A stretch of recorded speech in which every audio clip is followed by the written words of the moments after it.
Welcome to the Artist Forum. I'm your host, Joelle Poole. Our guest today is an Illinois native who moved to NYC at the age of 17. He's written 4 books of poetry, with the latest being Last Tryst, and has been featured in a number of magazines, being named Top 10 Latinos, Gay Latinos, in the magazine Ambiente. He's conducted poetry readings and many workshops in various universities, including NYU and Brown. He's no stranger. He's my fellow host, a very talented writer and author, Elliot Torres. Thank you. Thanks for having me. I feel like I've known you for so long. How's it feel being on this side of the stage today? A lot less pressure, for sure. So for those of members of our audience who don't know you, go ahead and tell a little bit about yourself and your background, how you got started. Well, I've always, as you mentioned, I'm originally from Illinois, and I moved to New York 20 years ago.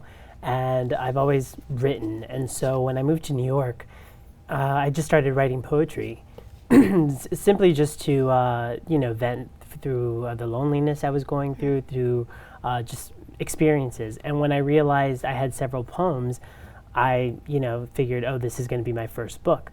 So that's when I released 5 Years of Solitary back in 2002. Okay. And then I continued writing. I didn't stop.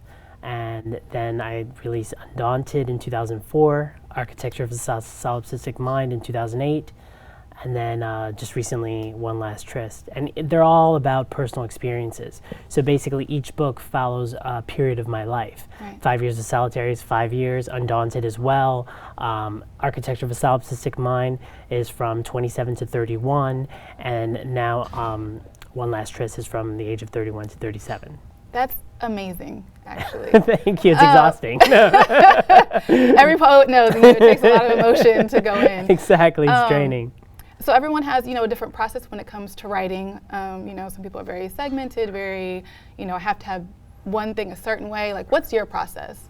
Well, with the poetry for me, just I get inspired very easily. So in recent times, I write so easily on my iPhone, on my iPad, and actually Last Tryst, which is an ebook, was written solely on my iPhone and my iPad, whereas the other books I wrote on my laptop, on my MacBook, and so it was a much different process. I would sit down and, it was things always came to me. I was inspired by my relationships, by my breakups, a variety of things from personal experiences, dating, sex, and so I just went with it. So now, though, with the poetry, I could be riding the subway and all of a sudden get inspired, and I need to write the poem on my iPhone. Right. So a majority of the new book is written that way. And that's the perk of technology these days. Oh, yeah. It's so convenient. Exactly. You're extremely open. I would say raw is a very descriptive word. How would you actually describe your poetry? I would say it's raw, unapologetic. It's just very real. Right. I put all the emotions out there, and I feel when I first started writing my poetry, a lot of people would ask me, are you sure you want to share these things? Are you sure you want to put these things out there? And, my attitude towards it was everyone experiences these things, and, no one wants to, expose these things or to talk about them. And so I feel by doing so, then other people are able to relate to them, and that's exactly what happened. So would you say this is kind of poetry is like therapeutic for you in a sense? It's a release, because I feel like you really go into deep places, sometimes dark places, happy places, but it's refreshingly open, I would say. So how is that? Is it a release, or how do you relate to it? It's definitely a release when you're writing it, when I write it, and so I would say during the process, when I'm inspired by an experience and I've written it, I let that out, but I still hold on to it. It's not really released until I release a book. So once the book is released, I feel like that weight of all those poems and all that past, right, the history, that's when I feel like it's out and gone. Right. And so it's funny because by the time I release a book, I've already moved on from all that stuff already. Okay. So it's such an interesting experience to then, when I do readings or stuff like that, where I'm sharing these things that I've already moved on from. Where when I read my earlier books, it's like I don't even recognize that person anymore. Similar to artists when they perform songs. Right, exactly. It's like, I wrote that 4 years ago.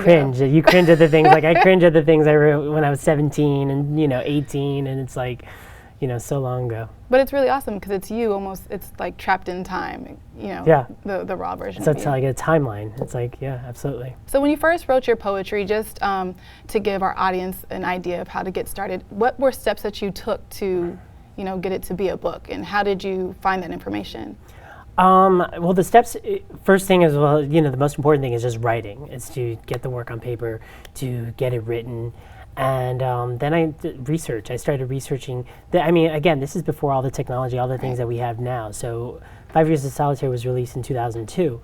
But I actually finished writing it in '99. So I actually researched for, quite a few years to determine how I wanted to release my first book. Okay. So at that time, it was very different. It was the only option was paperback, and when I marketed the book, all my marketing was postcards and nightclubs and any aspect or any way I could promote the book. It was all word of mouth. You didn't have social media or any of that to really put it out there. So it was it was very different in the sense that I just had to research it, decide, okay, I'm going to go this route, and then once I did, then it just everything fell into place. That's awesome. Well, we actually want to give our audience a live taste of your poetry. So today you will be performing New Yorker. Yes. From your latest book, One Last Tryst. Yes. Here's Elliot Torres performing New Yorker from One Last Tryst. Streets, lights, lonely nights, daily fights, frustration, loss in technology, speak, loss of communication, what else is there to say? Gloomy days, is this really June? I need the sun to caress my skin, and soon. Full moons, melancholic tunes, status update single. Did that compute? Dispute, refute, are you confused? Amused, my heart beats bruised, abused. Some seek refuge on the opposite coast. Others flee to Miami's sun-kissed roast. Others head overseas, crossing borders. I've contemplated leaving, but I'm addicted, I can be with no other. On the surface, I am youthful. My soul is ancient. I own wisdom, yet I'm still impatient. I was a proponent of the heart who became its assassin. In the Game of Thrones, I always win. Walk away unscathed, thanks to my thick skin. I live in a right-minded state. You'll always lose. Checkmate. A relationship ends. People want to know what happened, dying for me to open up. Yet when it comes to their lives, they are private, closed, and locked and shut. They keep up appearances, want to be informed at my relationship's disappearance, at my downfall. Should I succeed, they are too busy to lend an ear, because it kills them, a jealous bleed, a jealous breed. I am a solid person, for fake people I have no need. I turn up my nose, vent through prose, chapter read, memorize and close. Oats sowed, my past blue, blow blown. Single men, taken men, men with husbands and wives. I don't say it with pride, I followed my path, the roller coaster ride. Do I still believe in love? No, read books 1 through 4 and you won't have to ask why. The love I experienced, born, existed, and died, I live in acceptance. I am not a mourner. I am already married to a city. I need no other. For I am a life experience, life sentence, New Yorker. We're going to be hearing one more piece entitled One Last Tryst from his latest book, One Last Tryst. Again, Elliot Torres. I want to remain sexy. I don't want to be real. I want you to desire me without losing appeal. I don't want you to see me floss or brush my teeth. I want to remain an illusion, one you can't keep. I don't want you to see me in an unflattering light. I want to remain your fantasy, your one night. I don't want you to know what I like to read, films I like to watch. I want to remain a sample, a unique swatch. I don't want I to become us. You won't be able to handle me, in my words you can trust. Be lust without the fuss, be a kiss without the sequel. I want us to remain individuals, not a couple made of two equals. I'm giving you the trailer, so let's skip the epic. I know how it ends with emotional scars requiring antiseptic. I don't live in fear. I've been wounded so many times, what I want is clear. I no longer shed tears. I don't have the energy to recover from another LTR's years. I'm wise beyond my years, an old soul who can't relate to many of his peers. I can be social, I am a loner. I'm that last box of toner. Reminding you I'm not permanent, I am replaceable because another can take my place. You will know immediately he isn't me, just look at his face. You remember me, I'm not easy to forget, just difficult to keep. I won't be here in the morning, so go ahead, fall asleep. Those were both really amazing performances, very heartfelt, passionate. Those are definitely the things that I feel like I connected to when I was reading your poems, and hopefully our audience did. How did that feel to perform? Thank you. Now, it feels good to perform, to be able to perform that new work and just put it out there. Because, like as I mentioned earlier, when you're writing all that stuff and you're holding on to it, it feels good to let go of it. So I release it, and to be able to vocalize it, it's definitely a good feeling. Right. I think all like creators and artists could definitely relate to that. So what are things that you're working on now, and like what are your future goals? What do you have? Well, I completed my first novel. So I'm awesome. working on some rewrites, but that's in the pipeline. And I have some other projects in the works that I'm also working on. I don't want to go into specifics right now, but it's some other things in terms of my writing. Keeping it in the vault. For now, yes. But the novel's done, and so that just working on some rewrites for that. And goals, I mean, continue with my writing. There's interest there. I want to write a screenplay. There's also a nonfiction book I want to write. And, also I would love to do some more on-camera work. So hopefully doing hosting on the Artists Forum, that will lead to other opportunities on camera. Y'all hear that? On-camera work. Elliot Torres. Hopefully, yeah. So we'll see what happens. But always, the writing is always number one. My passion is definitely writing. Right, obviously. You're really talented. Thank you. So what advice do you have to other writers out there?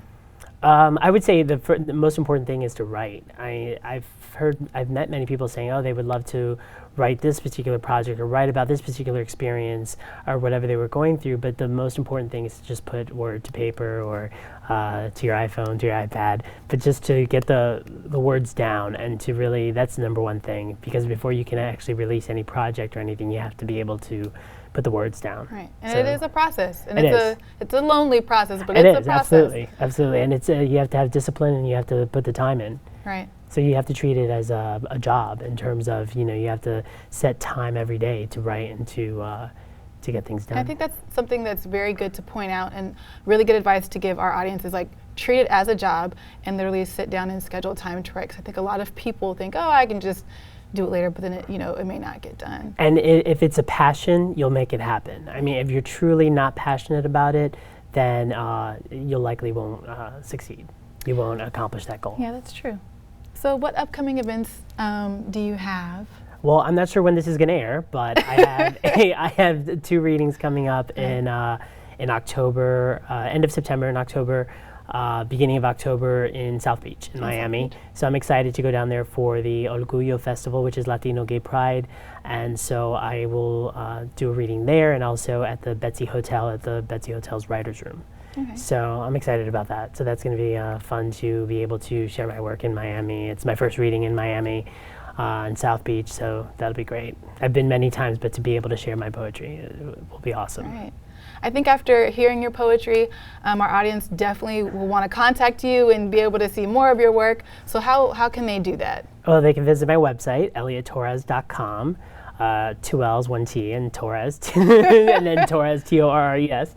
And then also through social media, Twitter, Mr. Elliot Torres, and Instagram is the same thing. And your Sphinx cats.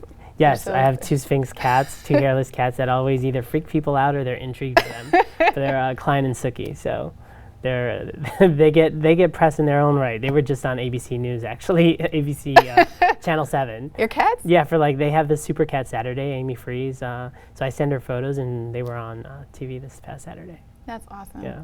If you would like to get more from Elliot Torres, please reach out to him on his social media or his website. We're very excited to have you on, Elliot. It's a pleasure talking to you on this side. I'm very happy to be on this side. This is great. It's nice to be on this side this time around. Thank you once again. This is The Artist Forum. I am your host, Joelle Poole. The Artist Forum. Get connected. Be heard. The Artist Forum is a place where artists of all disciplines can network, collaborate, and showcase their work. On the Artist Forum's AFTV, you'll see interviews with New York's emerging talents in theater, dance, music, visual arts, the written word, as well as insights from industry insiders. Watch us on MNN Channel 4 every other Thursday at 7:30 p.m. I'm Elliot Torres. And I'm Joelle Poole. And we'll see you on the Artist Forum. Welcome back to the Artist Forum. I'm your host, Elliot Torres. I'm pleased to be joined by a singer-songwriter who released his 5th album earlier this year. Welcome to the show, Joi Veer. Great to be here, Elliot. Thank you. And you're an AF alum, so what have you been up to since the last time you were interviewed by one of us? I've been up to a lot. 2001, I think, was the last time I was with Artist Forum, and in 2000 I had released my debut album, and since then it's been pretty much a constant stream of writing and recording. I don't really play out anymore, you know, that's not my thing. Occasionally I'll do a special thing, but very busy recording music for television. And your new album is called Present Day. It is. And what inspired you to create this album? It was a process. It was originally intended to be part of a double album with my previous release, Undertones. I was writing about maybe halfway through the Undertones album. I started writing some of the songs that wound up on Present Day. Undertones was an instrumental album. Present Day had vocal tracks, so I had this idea to do, you know, a double album. Wow, remember those? And do this massive collection, which I think for music for television would have been a really nice presentation. But life got in the way. Present Day covers everything from gloom to glory. Okay. So what happened was there was life, basically. Yeah, there was some depths to my family. Okay. You know, pretty close together, and you know, mother, father, and a sister, and you know, I had to step back. I was hearing my vocal teacher, you know, say in my ear, you know, don't let the obsessive, you know, get the best of you. And you got to know when to step back. So I did, and it was really the best move I could have done. So Undertones went out. It was a fundraiser, and I started working on Present Day, but very, very slowly. I actually took some time off, and then when I was ready to, you know, really get going on them, then I did. I let them gestate for about 9 months. What was the creative songs. process for this particular album, and how did it differ from the previous ones? Right, it was much more narrative than I usually get into. The songs, you know, there's some stories. I didn't think that some of the usual ways that I might approach recording material was going to work for this.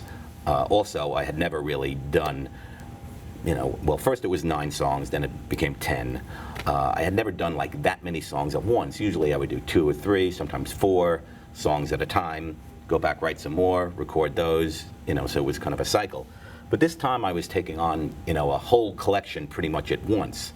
So I talked to my co-producer and, you know, got the team, and I said, you know, everything we've done in the past, you could forget about that. All the paradigms were done. So when we went for a take, even doing reference tracks, we kind of went for it like it was going to be the track.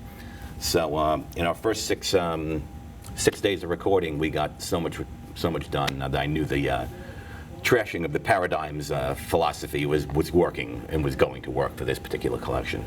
Okay, Yeah. and this is your 5th album, so how would you say, has it been more challenging as opposed to your first album, and because you've had that experience behind you, or how would you compare it?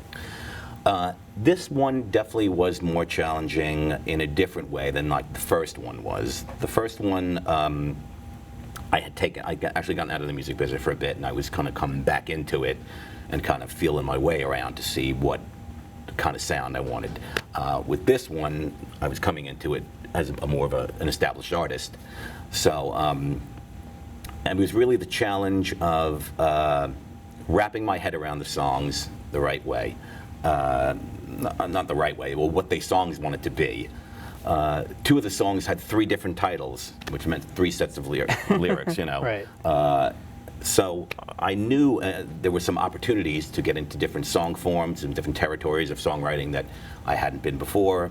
Also on the production side, there were some opportunities. I had Mary Ramsey, who's plays viola and violin and lead singer for 10,000 Maniacs, who's a friend of my co-producer. I had her come in and do some great tracks. Okay. There were sonic opportunities. Nice. So, you know, even as far as the content, you know, there was some great opportunities to get very relative to what's going on, I think, in the world. One of the songs about global warming. We're going to get a chance to hear you perform one of these songs from your new album. Which one are you going to share with us? It's one of the ones that had 3 different titles. It's called I Go. Okay. That was one of the hardest songs to do. I mean, the tracking it went pretty smoothly, but lyrically it was the last vocal I did, and I think all said and done, and it came out, definitely at least to what I had in my head. Okay, great. I'm excited to hear it. Thanks.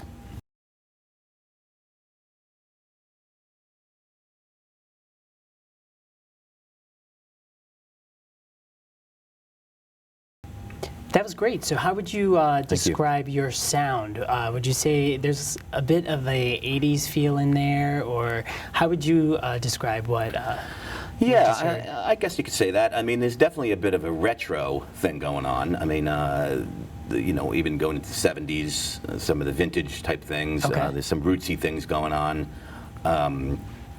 This wasn't a real keyboard album. There were even songs I didn't even want to have keyboards on. We just put some stuff in for textures. It was, I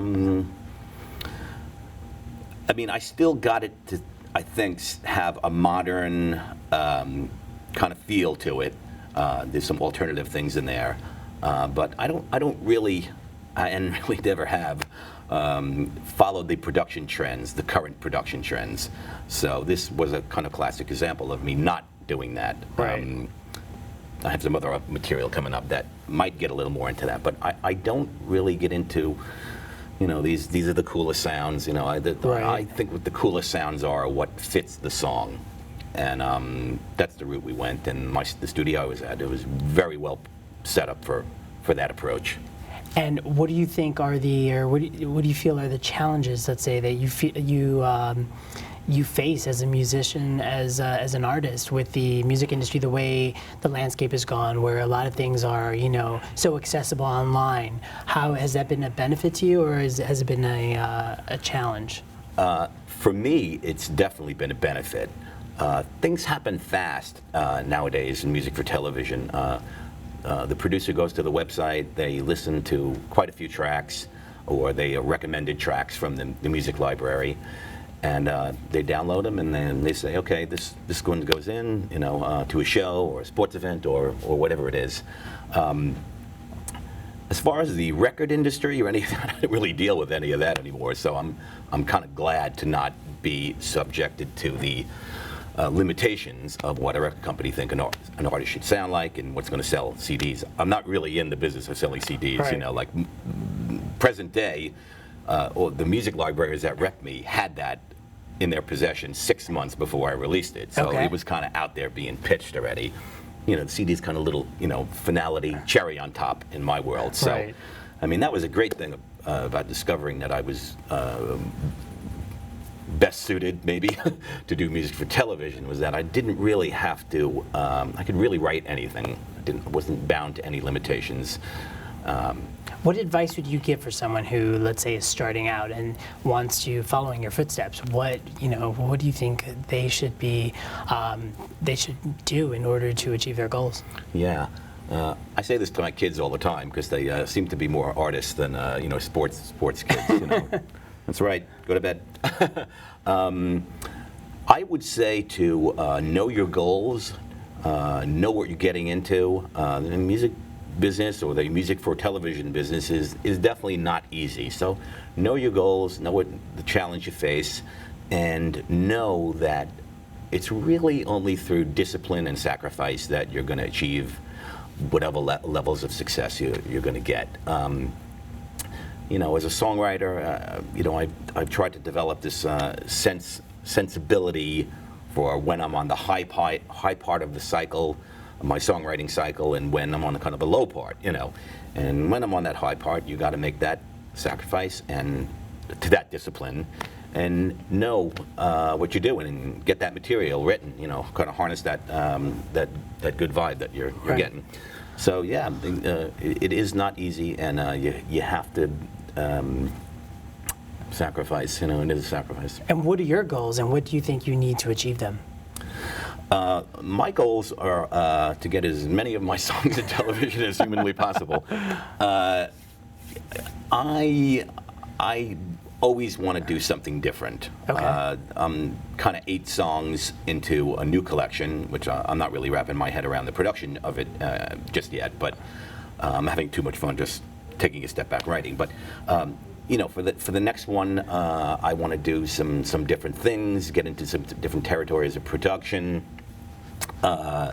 you know, this new thing I'm going to do is a little more keyboard driven, a little less guitar. Present day is chock full of guitars, you know, all the way through. Sounds good. Yeah, Sounds like a good direction. Yeah. So I like to keep it fresh. Okay. And it usually works to my benefit. It's in doing music for television.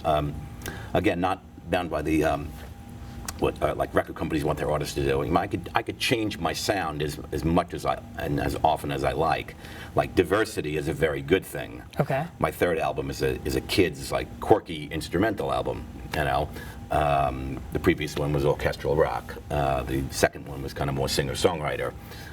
So you know, I think as those opportunities arise, that's what helps an artist get placed in television, because they have a diverse catalog. Well, I'm definitely looking forward to hearing your new stuff. If you'd like to learn more about Joi Veer, that's Joi Veer, you can obtain his work at cdbaby.com. His work can also be heard on iTunes and on SoundCloud. I'm Elliot Torres, and we'll see you next time on the Artist Forum.